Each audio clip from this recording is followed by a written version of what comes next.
ओम शांति। प्रजापिता ब्रह्मा बाबा की वाणी 18 दिसंबर 2021। ये मुरली का सेकंड पार्ट है। पहले पार्ट में बाबा ने बताया कि अगर बाबा ने हमें शक्ति दी है तो वो हमारी स्थिति के अनुसार दी है, तो उसका गलत इस्तेमाल किया तो वो विनाश का कारण भी यही शक्तियाँ बनती हैं। तो उसको सेवा में और पुरुषार्थ में लगाना है और कहीं अभिमानवश वो शक्ति हमारे विनाश का कारण ना बने। और बाबा से बच्चों ने बहुत सारे प्रश्न उत्तर भी किए थे और मुरली के सेकंड पार्ट में आगे भी प्रश्न उत्तर ही हैं। तो बाबा से पूछा कि बाबा मैया कुछ खाती नहीं है, तो फिर थोड़ा मन में लगता है कि ऐसा क्यों है। फिर हमें ऐसा लगता है कि हम थोड़े से दूर हैं, हम बच्चे नहीं हैं। तो बाबा ने कहा देखो बच्चे, ये संकल्प नहीं करना है। अब बाप के साथ मैया का क्या कनेक्शन है। आप बच्चे दूर नहीं हैं। देखो कई बार शरीर की बीमारी को कुछ कुछ चीज़ें ठीक करने के लिए कई परहेज़ भी करनी चाहिए। और अच्छा है, परहेज़ भी तो होनी चाहिए ना। आप सोचो, आपके पास तो दोनों बाबा, तीनों इंजन हैं। जिनके पास एक भी नहीं है उनकी क्या दशा है, क्या दशा होगी उनकी। सोचा कभी, जिनके पास एक भी इंजन नहीं है, छुक छुक गाड़ी चल रही है, पहुंच रही है, अपने स्टेशन पे आ जाओ, चढ़ जाओ, सभी जा रही है ना सब जगह। जो आए वेलकम, जो नहीं आए उनका भाग्य ख़त्म। इसलिए हमें क्या करना है, अपने बाबा को अनुभव करना है।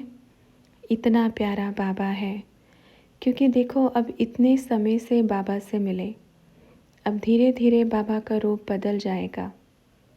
भले दृष्टि का पाठ बाबा पूरा निभाएगा, करेगा, लेकिन धीरे धीरे उनकी प्रवेशता उनमें हो करके अपना कर्तव्य तो पूरा करेगा ना।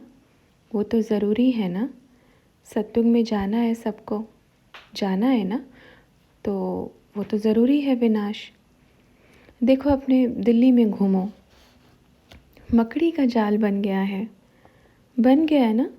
और धरती के नीचे क्या हुआ है, पूरा धुआं धुआं भरा पड़ा है पूरा दिल्ली। गंदगी इतनी सारी, तारें, ये पाइप, ये सारा कुछ कचरा, ये नीचे ही तो है। दिल्ली खोखली हो गई है। जिस दिन बैठेगी तो पूरा अंदर चली जाएगी, पूरा खोखले। नीचे से खाली है दिल्ली, ऊपर से शो पीस है। जैसे दुनिया के ड्रामों में बाहर से शो पीस दिखाते हैं और पीछे कचरा दिखाते हैं, वो दिल्ली का हाल है। आज पूरा इतनी पॉइंट पे है, जहाँ इतना पॉइंट हुआ तो नीचे। और ये ज़रूरी है, ये नहीं जाएगी तो सत्युग कैसे आएगा। तो किसी ने पूछा तो सोने की द्वारिका यहीं दबी हुई है। बाबा ने कहा सोने की द्वारिका कहीं पर भी हो, आ जाएगी, यहीं पर ही ठीक है। और बच्चे ये नहीं सोचना कोई भी कि हम तो राजधानी में बैठे हैं दिल्ली में। सत्युग में ये वाली नहीं होगी। ये पूरा सफाई होगी और प्रकृति अच्छे से झाड़ू लगाएगी, बच्चों के लिए साफ सफाई करेगी और फिर आएगी द्वारिका। दिल्ली को भी समेटना है। तो बाबा से पूछा बाबा हम आपके पास शरीर छोड़ेंगे ना, यहाँ तो नहीं छोड़ेंगे। बाबा ने कहा नहीं नहीं, यहाँ क्यों छोड़ेंगे, बाप के पास रहेंगे ना, इधर थोड़ी रहना है। बाप जहाँ जहाँ चलेगा बच्चे वहाँ वहाँ चलेंगे, जहाँ बाप वहाँ बच्चे। अच्छा, फिर बाबा से पूछा बाबा कई आते हैं कहते हैं मदद कर दो, तो क्या धन की मदद करना चाहिए। बाबा ने कहा देखो बच्चे, आपका एक एक पैसा वैल्यूएबल है, हमेशा ये याद रखना। अगर आपके एक पैसे से विक्रम हुआ तो उसका एक पॉइंट आपके खाते में आ जाएगा। अब इस चीज़ को याद रखना है।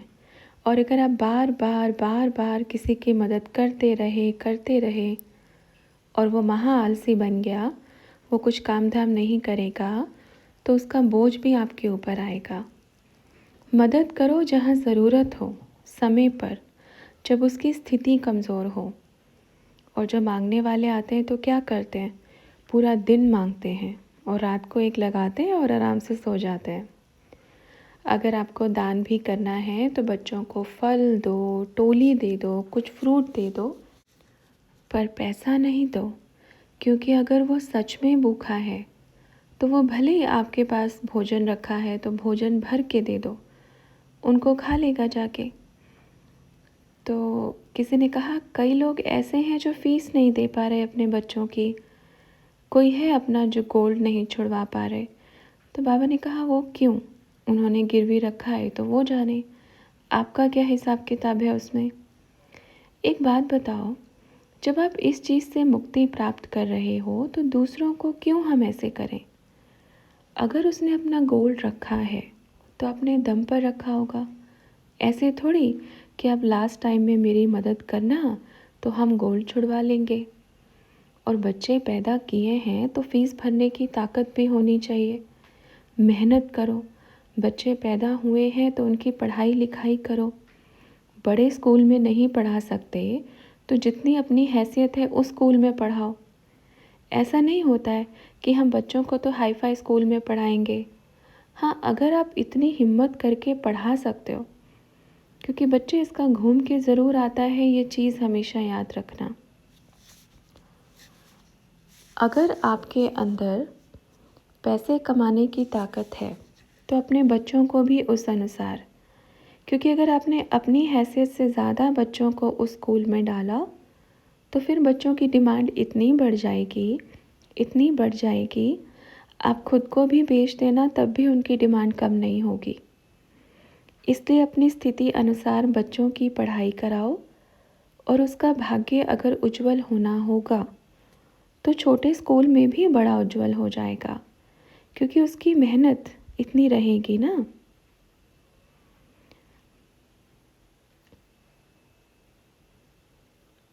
बड़े स्कूल में डालकर हम बच्चे को बहुत सारी चीज़ों से वंचित कर देते हैं।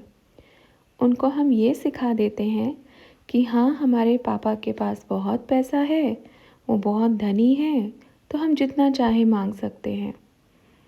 और पिता भी मोहवश आकर के सारी इच्छाएं पूरी करेगा। ये चीज़ भी विशेष। आजकल के बच्चे क्यों बिगड़ रहे हैं? बच्चों को सिखाओ, सिखानी चाहिए बच्चों को ये बातें भी। ओके, इसलिए बच्चों को पढ़ाना है तो शिक्षा के साथ। कई बच्चे क्या सोचते हैं, अगर हम बच्चों को बड़े स्कूल में पढ़ाएंगे तो हमारा बच्चा बड़ा आदमी बनेगा। ये कोई ज़रूरी नहीं है कि बड़े स्कूल में पढ़ के बड़ा आदमी बनेगा, ये बिल्कुल ज़रूरी नहीं है। बात हमारे कर्मों की है, और हमारे पुण्य कर्मों की भी है, और हमारे इस जन्म के कर्मों की भी है। सब कुछ पढ़ाई के आधार पे और हमारे कर्मों के आधार पे।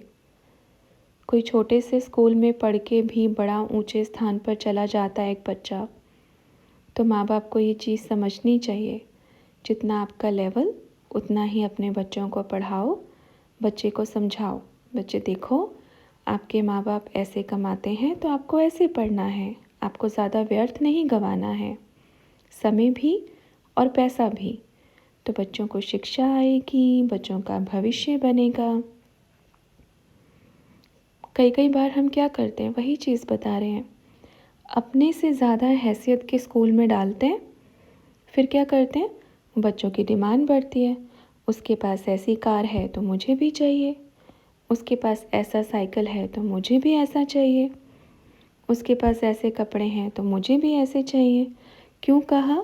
क्योंकि ये हमने ही सिखाया, हमने ही पहले उनको ऐसी आदत लगा दी, हमने ही पहले उनको ऐसे संस्कार में ढाल दिया, तो जब वो बड़े होंगे तो डिमांड भी बड़ी होगी ना।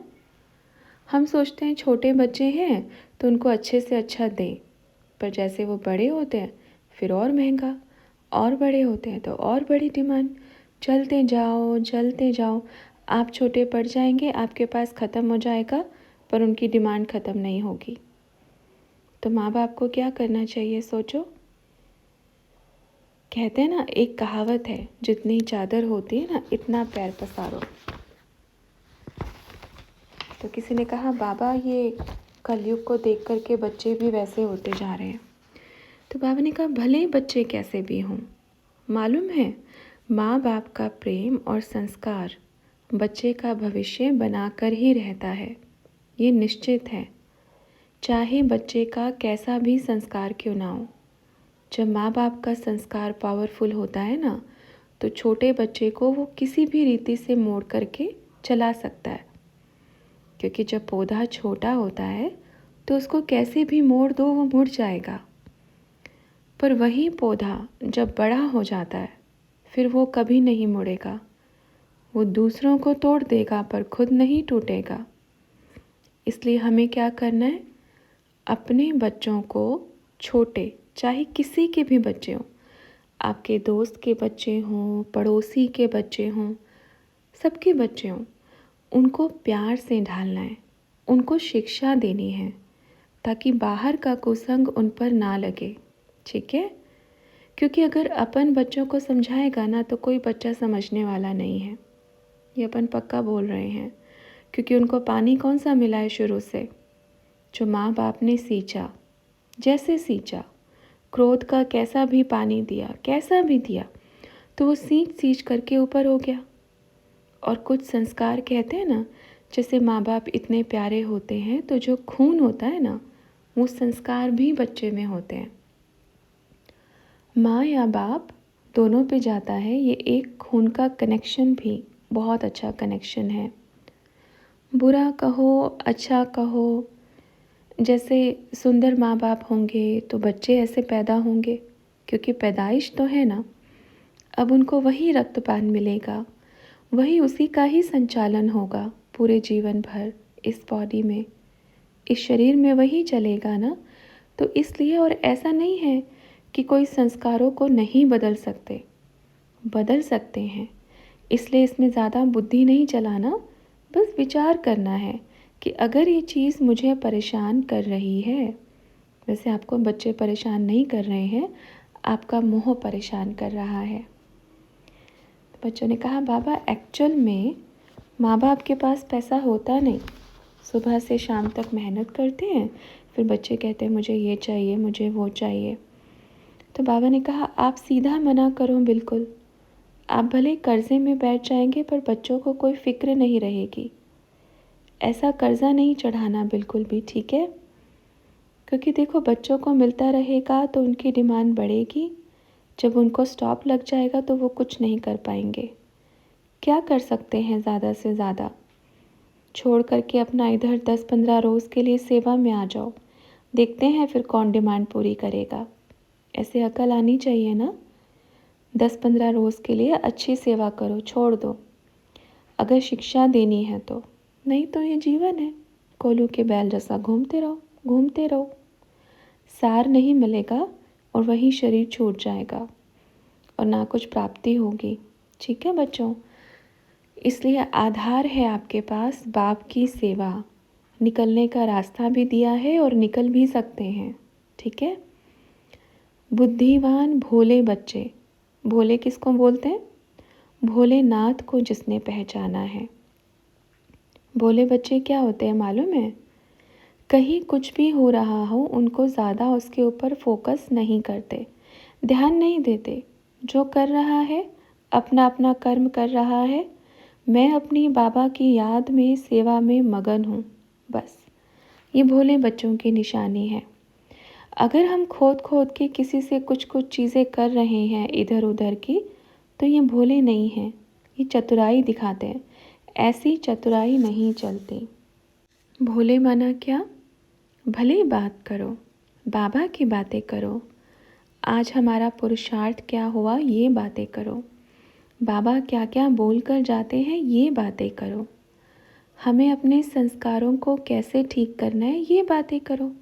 बात करने के लिए बहुत सारी चीज़ें हैं, लेकिन नहीं, हम क्या करते हैं, ये देखो फलानी ने ना ऐसा करके गई, वो ऐसा करके गई। नहीं, कोई बात नहीं, वो भी ठीक हो जाएगी, वो भी ठीक हो जाएगा, सब ठीक हो जाएंगे। ओके? फिर बाबा से पूछा, बाबा सेवा पे बहुत सारे अलग धर्म के मिलते हैं जो ये नहीं मानते कि खुदा आते हैं, तो उनको कैसे बताएं? बाबा ने कहा देखो बच्चे, सबसे पहले आप सबको एक चीज़ बताने जा रहे हैं कि अभी धर्म युद्ध की शुरुआत हो चुकी है, इसलिए हर चीज़ को सोच समझ के करना है। इस पर्चे में क्या लिखा है आपने ये दिखाओ। इसमें इनके पर्चे आप नहीं छपवाओ तो चलेगा। और आपको मालूम है, खुदा को पहचानने वाले बच्चे, उनको इसकी भी ज़रूरत नहीं पड़ेगी। और भगवान आ चुके हैं, ये अगर आप उनको समझाएंगे, खुदा आ चुके हैं, आप कितना भी समझाओ, जो जड़ बुद्धि है वो नहीं समझने वाले। हमें एक बार बस बाप का परिचय देना है, वो स्वीकार करें नहीं करें, उनके साथ कभी ज़िद नहीं करना है, उनके कभी पीछे नहीं पड़ना है, क्योंकि उनका ज्ञान लेने का पार्ट नहीं है। अगर उनका ज्ञान लेने का पार्ट होता तो सतयुग में आते, कलयुग में नहीं आते, द्वापर युग में नहीं आते। उनका सिर्फ दृष्टि का पार्ट है। जब देखेंगे ना हज़ारों की भीड़, लाखों की, करोड़ों की भीड़ जा रही है, तो उस भीड़ में सिर्फ बाप की उनको दृष्टि पड़ेगी। सबका ज्ञान लेने का समय नहीं है। हाँ, जो आत्मा देवी देवता धर्म की उस धर्म में कन्वर्ट होकर के जा चुकी है, वो आ जाएगी। समझ में आया? थोड़े से शब्दों में ही, बस आपकी शक्ल को ही देख करके वो खिंचे हुए आ जाएंगे आपके पास। इसलिए उनको बस इतना कहना, आपने कुरान पढ़ा है? नहीं पढ़ा है तो दोबारा पढ़ लो पहले। अगर आप सच्चे मुसलमान हो तो उनको बोलो, हम पढ़ कर आए हैं। इसलिए अपन बोलते हैं कि हर शास्त्र की एक एक दो दो लाइन सबके पास होनी चाहिए। जैसे अपने गीता की लाइन बुद्धि में होनी चाहिए। पूरा गीता कर्म कांड के ऊपर कथा सुनाई हुई है। ऐसी ऐसी कुछ लाइनें पढ़ो, आपके शब्दों से वो अपने आप आकर्षित हो जाएंगे। अरे, हमारे धर्म में ये है और हमें ये नहीं मालूम और इनको मालूम है। फिर उनका बुद्धि योग खुलेगा। पर पूरा अध्ययन नहीं करना, उनका जो मेन 3-4 लाइनें 5 लाइनें, बस इतना ही, सारा अध्ययन नहीं करना है। तो बच्चों ने कहा, बाबा जैसे गीता में लिखा है कि जब धर्म की गलानी होती है तो परमात्मा धरती पर आते हैं, और कुरान शरीफ में भी लिखा है कि क़यामत के समय खुदा मिलेंगे, तो दोनों एक ही बात है। तो बाबा ने कहा, बिल्कुल एक ही बात है। जब धर्म की गलानी होती है तो भगवान अवतरण लेते हैं, और जब क़यामत का समय होता है तो खुदा धरती पर आते हैं, दोनों एक ही बात है। तो ये चीज़ सब में लिखा है, हर धर्म शास्त्र में ये चीज़ लिखा है। वर्तमान समय पार्ट ये चल रहा है, लेकिन उसमें ये भी लिखा है कि उनमें पहचानने वालों की संख्या कोटों में कोई में भी कोई होगी। ठीक है?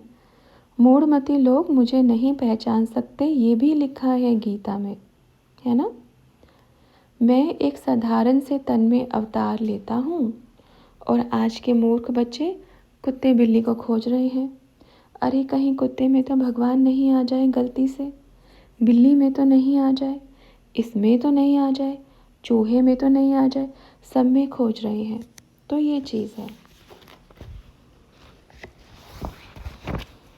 फिर बाबा से पूछा, ओम तो वो लोग नहीं करते हैं। तो बाबा ने कहा, भले नहीं करने दो, उनको बोलो, उनके उसमें एक शब्द है आमीन। तो ये सब चीज़ की पैदाइश किससे हुई? ओम से निकली ना। ओम से उन्होंने अपने शब्द में बनाया, लेकिन पैदाइश किससे हुई? तो जिसने ओम किया उसने आमीन किया, जिसने ओम किया उसने ओमीन किया, फिर उसने आमीन किया, सब कुछ किया। ठीक है? तो जिसने ओम किया उसने सब कुछ किया।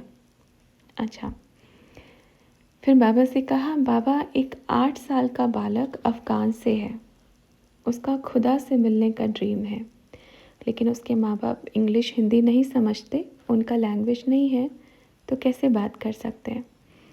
बाबा ने कहा, कोई बात नहीं, बच्चे को थोड़ा और बड़ा होने दो तो अपने आप आ जाएगा। ठीक है? जिनका सपना है वो ज़रूर आएगा, और बाप सपने में नहीं, बाबा तो हकीकत में मिल रहा है। फिर अगला प्रश्न किया बाबा से, बहुत लोग कहते हैं कि उन्हें भगवान से मिलना है, तो उनको कैसे आने के लिए प्रेरित करें। बाबा ने कहा जब यहाँ मिलन का कार्यक्रम रखेंगे ना, अभी रख रहे हैं ना, तो सबको उसमें बुलाना, ठीक है। जो सच में प्रेम वाले होंगे और जिनको सच में मिलना होगा वो उस दिन वहाँ पहुँच जाएंगे, ठीक है। ये चीज़ याद रखना बच्चे। हम कई बार ना एक ही के पीछे पड़ जाते हैं। उसने एक बार बोला था, हमें लगा उसको पक्का निश्चय हो गया वो मिलेगा। राजा की कहानी जैसे नहीं करना। प्रजा को मिलाने के लिए चलो भाई, वहाँ तो भगवान ने भी अच्छी परीक्षा ले ली, 3-4 सोने के ढेर लगा दिए, आ जाओ भाई। फिर बच्चे अभी पर्चे एक बनाओ, अलग अलग बनाएंगे तो सब बच्चे कंफ्यूज हो जाएंगे। जो पहले वाले हैं उनको बांट करके अब एक पर्चा रखना है। सब धर्म का निकाल दो, इसमें से सिर्फ ओम रखो। ओम से सारी चीज़ें बनी हैं, ठीक है। क्यों? कारण क्या है? धर्म युद्ध की शुरुआत हो चुकी है। यहाँ वाले इससे लड़ेंगे, यहाँ वाले इससे लड़ेंगे। आपके पर्चे देख करके गाली आपको मिलेगी, ठीक है। तो अपने को क्या करना है?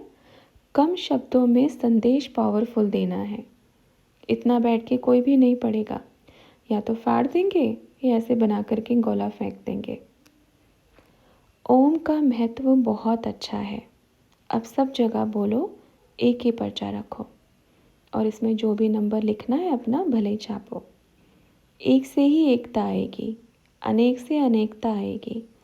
अब ये जो बन गए हैं उनको बांट दो, उनको खाली करके अब एक पर्चा बनाना है। अगर बच्चे पर्चे में इतना हम लिखते हैं ना तो इतना कोई पढ़ेगा भी नहीं। सोच कर देखो, ज्ञान का विस्तार, पढ़ाई आपकी बुद्धि में है, पर जिसको आप सुना रहे हो ना वह एकदम ज़ीरो है, कुछ भी नहीं जानता वो। इसलिए सबको बस क्या कराना है? ओम। और किसी एक के पीछे नहीं लगना, ये भी याद रखो। आप क्या करो, अगर आपको सेवा करनी है ना तो स्कूल के बच्चों को ओम कराओ 10 मिनट का। लेकिन एक बात और सुनो ध्यान से, आप बच्चों का अगर टाइमिंग फिक्स रहेगा और सेटिंग रहेगी टाइमिंग की, तो आगे चलकर आपको समय भी देंगे वो। और अगर आपने 10 मिनट ले करके उनका आधा घंटा ले लिया तो ये गलत संदेश जाएगा। फिर आपको अगला स्कूल नहीं मिलने वाला और वो अगली बार आपको समय भी नहीं देगा। तो बाबा से कहा, बाबा दिल्ली में तो स्कूलों में एंट्री ही नहीं करवाते, कहते हैं कि स्कूल में धर्म की बातें नहीं की जाए। बाबा ने कहा धर्म की बातें नहीं करना, बस हमें ओम का मेडिटेशन कराना है।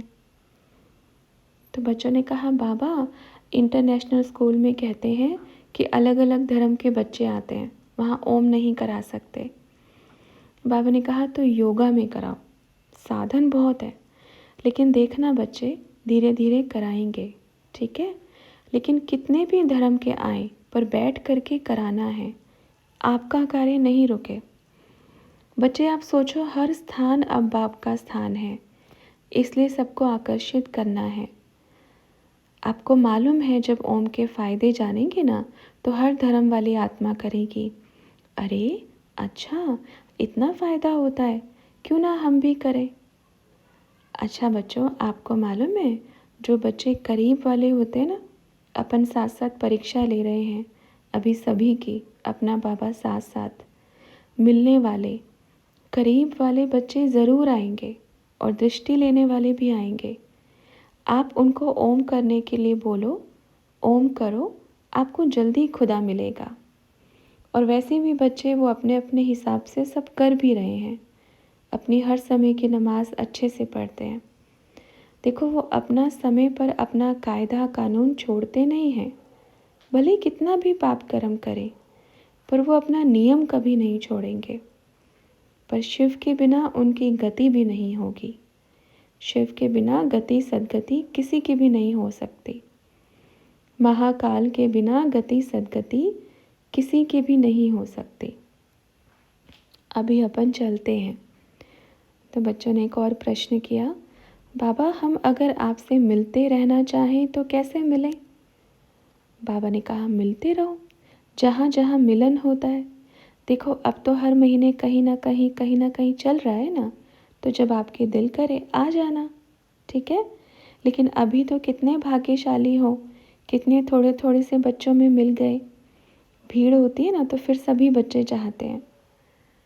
जैसे छोटा बच्चा कितना भी बीमार हो, लेकिन उसके मन की शक्ति कितनी मजबूत होती है। उसको फ़र्क नहीं पड़ेगा कि बाहर बहुत तेज़ धूप है तो मैं खेलने नहीं जाऊंगा। देखा है छोटे बच्चे को, बहुत ठंडी पड़ रही है तो मैं खेलने नहीं जाऊंगा। वो बच्चा कहीं भी घूमता है। क्यों?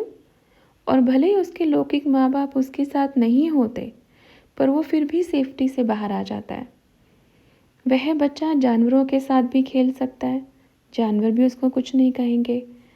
कोई कोई बच्चे तो सांप के साथ भी खेल लेते हैं, क्योंकि देखो जानवरों को भी मालूम है कि छोटे बच्चे एक भक्ति मार्ग में भगवान का रूप होते हैं। वो सारे विकारों से ऊपर होते हैं, वो एकदम साक्षी होते हैं। उनको कोई फिक्र नहीं होती, कोई टेंशन नहीं होती। उनका कनेक्शन उधर जुड़ा हुआ होता है, वो सेफ रहते हैं। लेकिन हमने क्या किया, हम खुद सब कुछ सेटिंग करने की कोशिश करते हैं और खुद के चक्कर में फिर हम खुद ही फंस जाते हैं। तो आप सोचो क्या करना है। छोटा बच्चा बन जाओ, निश्चिंत हो जाओ, बाप की गोद में खेलो, तो सारी परिस्थितियाँ अपने आप हाथ जोड़कर चली जाएंगी, ठीक है। हम बार बार बार बार अगर एक परिस्थिति को बार बार सोचते हैं तो हमारे अंदर घर कर लेती है। बाबा से प्रश्न किया, बाबा जैसे आप कह रहे हैं ना आदि सो अंत, 14 साल पहले और 14 साल बाद में, तो हम 14 साल कब से गिने? 2017 से। बाबा ने कहा गिन लो। तो बच्चों ने कहा बाबा मतलब 4 साल बीत गए तो बाकी 10 रह गए। बाबा ने कहा लेकिन इन 10 सालों में क्या क्या परिवर्तन होगा? बहुत कुछ परिवर्तन होगा, क्योंकि विकारों की रफ्तार भी तेज़ी से है और साइंस की रफ्तार भी तेज़ी से। अब दोनों टकरा रही हैं और विनाश की रफ्तार भी बहुत तेज़ी से, क्योंकि धर्म की इतनी गलानी हो चुकी है, इतनी गलानी हो चुकी है जिसकी कोई सीमा नहीं। आपको मालूम है इस संसार का हर मनुष्य उलझा हुआ है, हर एक आत्मा उलझी हुई है, इतना उलझ चुकी है कि उसको कहीं बाहर निकलने का रास्ता नहीं मिल रहा, कहीं नहीं मिल रहा। उन पे तरस आना चाहिए और हम तो भाग्यशाली हैं, हमें उस जाल से बाहर निकलने का रास्ता तो दिखाया। फिर बाबा से पूछा, बाबा जैसे आपका जन्मदिन होता है 15 दिसंबर को, तो यज्ञ में पहले सेलिब्रेट क्यों नहीं किया जाता था अब तक? बाबा ने कहा देखो बच्चे, बाप ने तो कभी नहीं कहा कि जन्मदिन बनाओ, ठीक है, और ना ही बाप ने कभी किसी बच्चे का जन्मदिन मनाया। साकार में तो पहले कहाँ किसी का कौन जन्मदिन याद रखता था, कब कौन पैदा हुआ, किस घड़ी पैदा हुआ। और जो अभी बनाते हैं ना, मालूम भी है कि वो राइट है या नहीं, बना रहे हैं बस। तो बच्चों ने कहा बाबा राइट क्या है? बाबा ने कहा नहीं बताएंगे। देखो राइट बता दिया तो फिर उसी दिन शुरू हो जाएंगे सब। हाँ भले 1-2 दिन का हेर फेर है, पर जो ठप्पा लगाया है वो थोड़ी राइट होगा। तो बच्चों ने कहा बाबा रॉन्ग भी तो मना ही रहे हैं और मनाते रहेंगे, इससे अच्छा राइट मना ले। बाबा ने कहा नहीं नहीं, राइट वहाँ नहीं मनाएंगे, आप सब शुरू कर देंगे मनाना, इसलिए अपन चालू नहीं करेंगे। देखो बच्चे, जन्मदिन की शुरुआत, इस संसार को कुछ तो नया चाहिए, इसलिए ये शुरू कर दिया। पहले कौन मनाता था किसका जन्मदिन? तो ये केक काटने की रीत बाहर से आई ना। किसी बच्चे ने पूछा कि सोते समय कान में कोई कुछ बोलता है, समझने की कोशिश करो तो फिर बंद हो जाता है, तो ये रात में कौन करता है बात कान में? बाबा ने कहा कमी है क्या कान में कहने वालों की? कोई भी बोल देगा आकर के, उनको बोलो ज़्यादा नहीं समझो, नहीं तो फिर ज़्यादा समझ में आ जाएगा ना, फिर आपको ही दिक्कत हो जाएगी। ऐसी चीज़ों को ज़्यादा समझने का नहीं, उनको जितना हो सके साइड करना होता है, और ये ज़्यादा समझने के चक्कर में लंबी गड़बड़ हो जाती है, ठीक है। अच्छा बच्चों, ओम शांति।